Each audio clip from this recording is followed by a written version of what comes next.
Are you a podcaster? Maybe you've got that big idea and you're looking for a network to join. The multi-award-winning Ozcast Network can get your content to eyes and ears all over the world. Join now for the first month free, and you could be featuring this sound at the beginning of your podcast. Ozcast. Simply head to ozcastnetwork.com for details.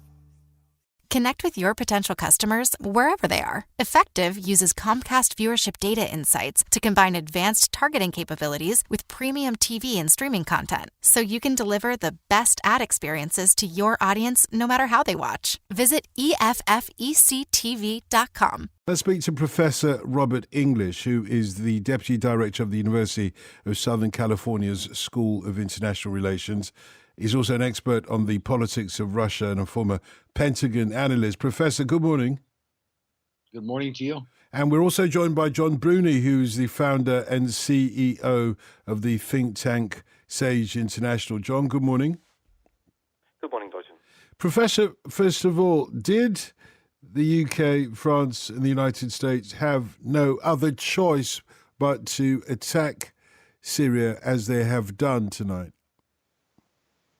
Well, certainly they had a choice. They could have done nothing, or they could have struck much more forcefully. I suppose the answer you're looking for is politically. It was important for each, right? For Trump in the United States, for May in Britain, and also for Macron in France, both because there's quite a bit of outrage over chemical weapons in Syria and elsewhere, and also because having taken a strong position, issued threats, they needed to follow through. So yeah, I suppose the answer is they needed to do something, but this was a modest action. Yeah, but the reason why I said did they have no other choice, because you heard Prime Minister May there talking about a duty. It was beholden on countries like the United Kingdom, the United States, to stand up to this kind of what they have concluded is a chemical attack on the innocent people of Syria. In that respect, from if you like, an ethical point of view, did they have any other choice? Well, again, there have been chemical attacks. There have been other violations of international law that have been ignored.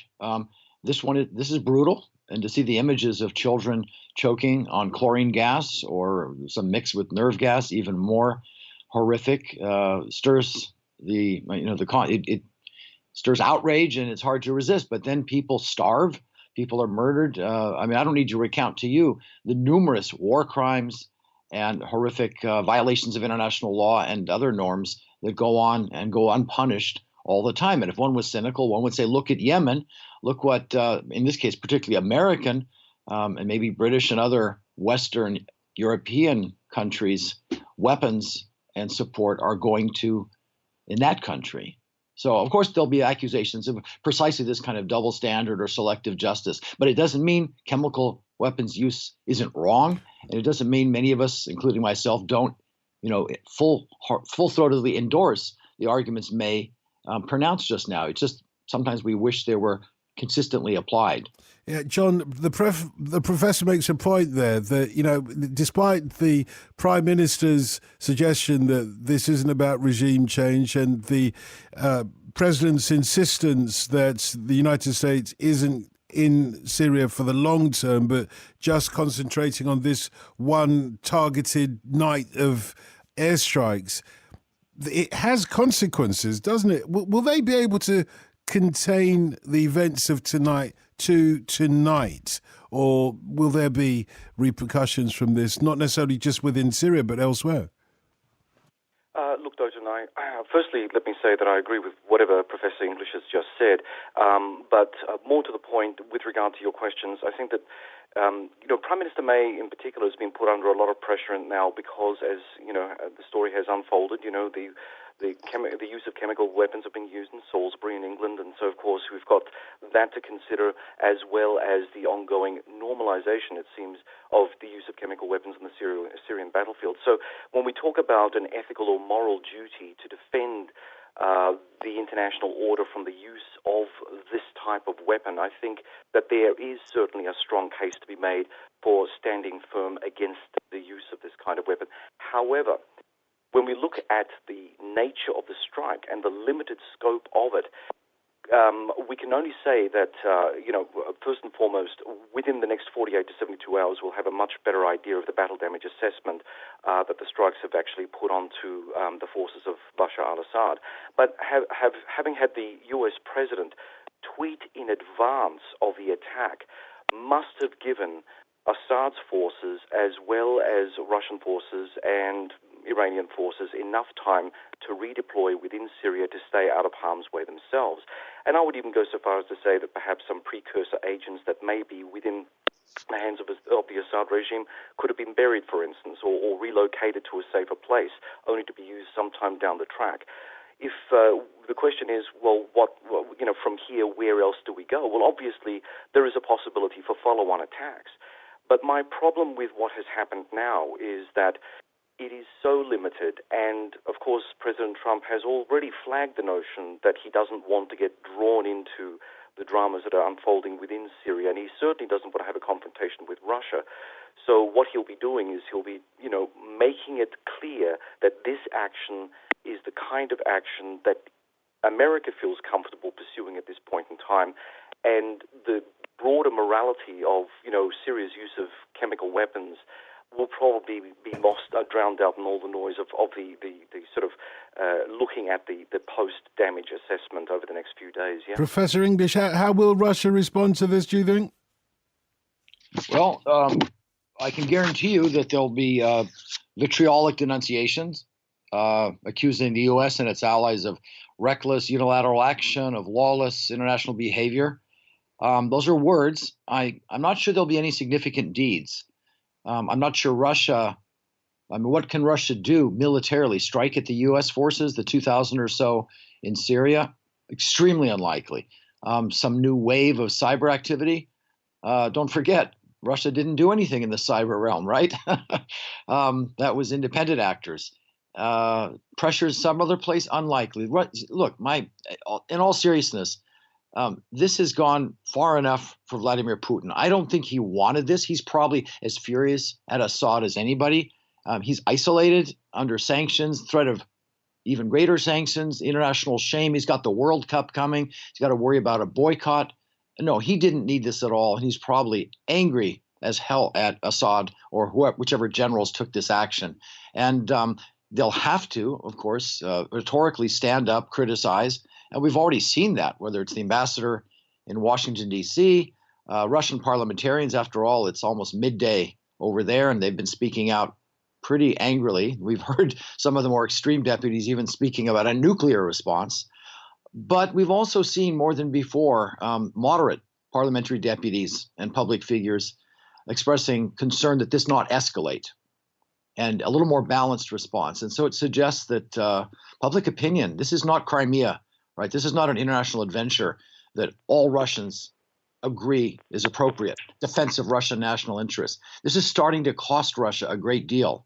So is the Russian ambassador to Washington then not speaking on behalf of President Putin when he says that there will be some action as a response to this? And is the Russian ambassador to the Lebanon, I know not necessarily a senior Russian ambassador, but nevertheless, when he said earlier on this week that any U.S. missiles fired at Syria would be shot down and the launch sites targeted, are they not speaking for President Putin then?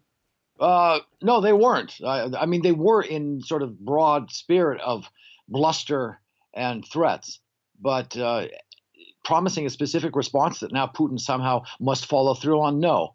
The deterrent effect of those remarks obviously fell short. The U.S. carried out that action. And no, there's no way on earth that Russia is now going to strike, let's say, U.S. warships in the Mediterranean, much less U.S. troops on the ground. So the answer to your question is no. They went a little bit too far. They got a little reckless. And what about targeting the United Kingdom and France, John? That might be an easier prospect for Russia than the United States.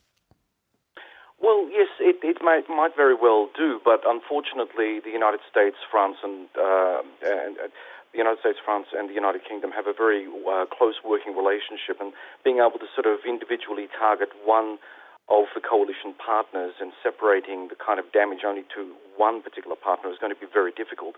And look, again, just following on from what Professor English was saying, I think that not enough has been made of the fact that the current Russian deployment to Syria is extraordinarily expensive for Russia. It cannot afford any form of escalation beyond a certain point, by which then it starts suffering quite badly. And of course, we talk about the political ramifications. And now, of course, we've got this rhetorical flourish coming out of Moscow, telling the world basically how hard done by they are, and essentially, there's going to be repercussions. But again, Russia is not the Soviet Union. Russia doesn't have the military capacity of the Soviet Union. Russia's military is in the process of modernizing, and once it has achieved its modernization program, it will not be the Soviet Union. So it's a much smaller player, and it's a smaller entity. Now, with Putin playing the role of the great international disruptor, it only is strong when the West is weak. And, my fear here in this limited strike that we've seen from Trump, if it is not followed up with anything stronger at some point, the likelihood of perhaps further Russian provocations, not immediately following this particular assault, but sometime down the line, will actually occur because they haven't quite felt the sting of the West. A couple of missiles at an empty airbase is not going to do it. We needed not to have forewarned the Russians in advance of what the West was about to do. That would have caused serious pain to the Russians. And I agree with Professor English. I mean, the Russians would have been knocked back on their heels in a more sustained campaign, and they would have had very little things that they could actually throw back at the West outside of their rhetorical outrage. And talking about the rhetoric, though, Professor, Donald Trump, we heard him tonight challenge Russia essentially not to continue supporting President Assad's what he would describe as a murderous and evil regime by a criminal monster. And he challenged Russia not to... but you can't imagine that Russia's going to pack its bags and roll its troops out of Syria in the way that they rolled their troops out of Afghanistan during the 1970s on one Christmas Day or whenever it was. Do you know what I mean? No, they're not going to back down. They're not certainly going to cede the rhetorical combat. And as I said at the outset, we can expect really vitriolic responses. Backing down in the face of U.S. pressure after, just as my colleague said, establishing this role as the great defender of Russian national interests, standing up to the West, great disruptor, if you like, is something he has to stick to, at least rhetorically. But in the long run, this is expensive. It's costly. And as I said, it's starting to hurt in those indirect ways where more and more Russians who initially supported any kind of bold international action that made them look strong and made them appear to be pushing back against the U.S. That's now the backlash is the costs are exceeding the benefits. It's not Crimea. It's not a core national interest. Most Russians don't know where it is or why they're there. And so when it gets so dangerous... So why hang on to it? It's a lost cause then. Why hang on to it? Well, thus far, it hasn't been that expensive an operation, and Russia enjoys, an airbase access there. They have a port on the Mediterranean, Tartus, so it has discrete, military advantages. And again, this enables Russia to play the role of standing up to the West and being a great power. But now it's getting very costly, and they'll be looking for, I think, ways to slowly de-escalate and not let this, get out of hand. Again, it's connected to what happens in Europe. It's connected to the World Cup. It's connected to other Russian interests, and the costs are starting to outweigh the benefits. John Bruni? Look, again, I couldn't agree more. I think that one of the things that we have to really bear in mind is that for every time that Russia appears to be strong, they're drawing from a very limited resource base. Just to drive a point further on, the Russian economy is about the size of Spain's. I mean, it's a huge country, and it has a lot of military and civilian infrastructure that, has to be run on a daily basis. Military adventurism is, so long as it comes at a reasonable cost or is cheap, and initially Russia's deployment to Syria in 2015 was a relatively cheap way of being able to buy influence in the Eastern Mediterranean, a place that it's always... a place that it's always had sort of influence in. Okay. So, I think that's absolutely true. Thank you very much, John Bruni, and thanks to Professor. Connect with your potential customers wherever they are. Effective uses Comcast viewership data insights to combine advanced targeting capabilities with premium TV and streaming content, so you can deliver the best ad experiences to your audience no matter how they watch. Visit EFFECTV.com. Are you a podcaster? Maybe you've got that big idea and you're looking for a network to join. The multi-award-winning Ozcast network can get your content to eyes and ears all over the world. Join now for the first month free, and you could be featuring this sound at the beginning of your podcast. Ozcast. Simply head to ozcastnetwork.com for details.